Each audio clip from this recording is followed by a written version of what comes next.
අපේ අතිවතුන් සුද්ධෝත්තම පාපවහන්සේ ස්වර්ගස්ථ වුණාට පස්සේ ඇත්තම කියනවා විශේෂයෙන්ම අපේ මේ සිංහල කතෝලික ජනතාව හිතන් ඉන්නේ නව පාප්තුමෙක් පස් කරනකොට අපේ ලංකාවේ සිටින කෙනාට වැඩිපුර අවස්ථාවක් ලැබේ කියලා. ඇත්තම කියනවා නම් එහෙම එකක් නැහැ. මොකද මෙතන ඉන්න ඇත්තම කියනවා නම් ලොකු සංඛ්‍යාවක් එතනින් 13 දෙනෙක්ව අරගෙන ඒ අතරින් තුනෙන් එකක ඡන්දයක් හම්බෙන වැඩිම කෙනා තමයි අලුත් පාපවහන්සේ කෙනෙක් හැටියට පත් වෙන්නේ.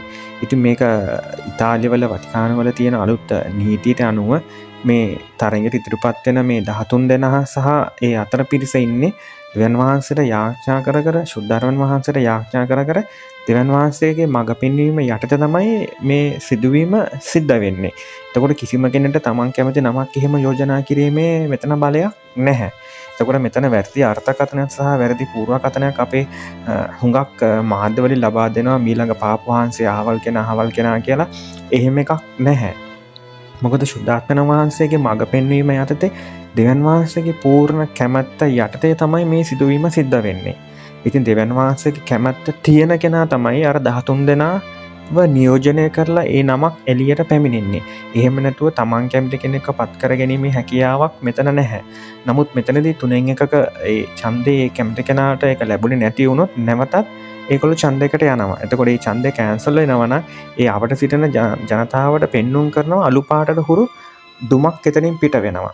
එහෙමත් නැත්නම් සුදු පාට වගේ දුමක් එතනින් පිට වුණොත් අලුත් පාපවහන්සේ කෙනෙක් එතනදී ලැබිලා ඒ තීරණය ලබා ගත්තා කියන එක තමයි ඒකේ අදහස වෙන්නේ.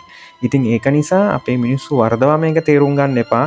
නොඑක් සමාජ මාධ්‍ය දාලාවල සහ මේ YouTube වල views ලබා ගන්න සහ ඒවට අවශ්‍ය ලයික් ලබා ගැනීමේ අරමුණින් බොරු ප්‍රචාරය දියත් කරනවා. ඉතින් Tamanට පුළුවන් ගිහිල්ලා YouTube එක හරහා නෙමෙයි Google එක හරහා පාලුත් පාපවහන්සේ කෙනෙක් කොහොමද පත් වෙන්නේ, ඒ පත් වෙනකොට ඒ බලපාන ප්‍රධාන සාධක මොනවද කියලා හොඳට හොයාගන්න. හැබැයි පොඩි ඉංග්‍රීසි දැනුමක් අවශ්‍යයි. මොකද ඒක සිංහලෙන් නෙමෙයි තියෙන්නේ. ඉතින් ඒක නිසා බොරු ප්‍රචාරවලට අහු වෙන්න එපා. මම දැක්ක නොඑක් කතෝලික ආගම්වල නමින් තියෙන මේ Facebook page සහ වීඩියෝ ලින්ක් කලත් මේ පිළිබඳව නැවත නැවත වුන් පුරෝකථනය කරන එක එක්කෙනාගේ ෆොටෝස් දාලා මේ අය කියලා. ඉතින් මම නැවත වරක් ඔබට කියනවා එහෙම කිසි කෙනෙක්ගේ අභිමතය පරිදි සහ කිසි කෙනෙක්ගේ කැමැත්ත පරිදි මේ සිදු වෙන්නේ නැහැ. හුදෙක්ම දෙවියන් වහන්සේගේ සහ ශුද්ධාත්මයන් වහන්සේගේ මඟ පෙන්වීම යටතේ තමයි මේ නම ඉදිරිපත් වෙන්නේ. ඉතින් ඒ නම ඉදිරිපත් වෙන්නේ ඇමරිකාවේ නමක්ද ඒෂියාවේ නමක්ද කියන එක අපි කාටවත් කියන්න බෑ. හැබැයි මෙතන දෙවියන් වහන්සේගේ කැමැත්ත මේ පිරිසිදුවම ඉතා ජනතාවට හොඳින් කතා බහ කරලා ජනතාවට දෙවියන් වහන්සේට හොඳට කතා බහ කරලා අනුන්ගේ පව් හොයන්නේ නැතුව අනුන්ගේ වැරදි හොයන්නේ නැතුව මේ විදිහට ජනතාවට සේවය කරන දෙවියන් වහන්සේකට සේවය කරන වහන්සේට පමණක් වන්දනා කරන කෙනෙක් තමයි පාපවහන්සේ කෙනෙක් තමයි අලුතෙන්පත් වෙන්නේ. ඉතින් ඔබ දන්නේ නැති හුඟක් විශේෂයෙන්ම අපේ මේ ඒෂියානු අපේ රටේ සිටින පුද්ගලයාට තිබෙන මතිබාරාන්තර සහ කෝණාන්තර. ඉතින් ඒක නිසා මිනිස්සු වරදවා තේරුම් ගන්න එපා. අපේ ලංකාවේ කෙනාට මේක ලැබෙන තියෙන chance එක 100%ක්වත් නැහැ. ඉතින් ඒක නිසා ඒ කෙනා මේ තරඟයට අදාළ වෙන්නෙත් නැහැ කියලා නොඑක් මීඩියා වල ප්‍රචාරය වුණා.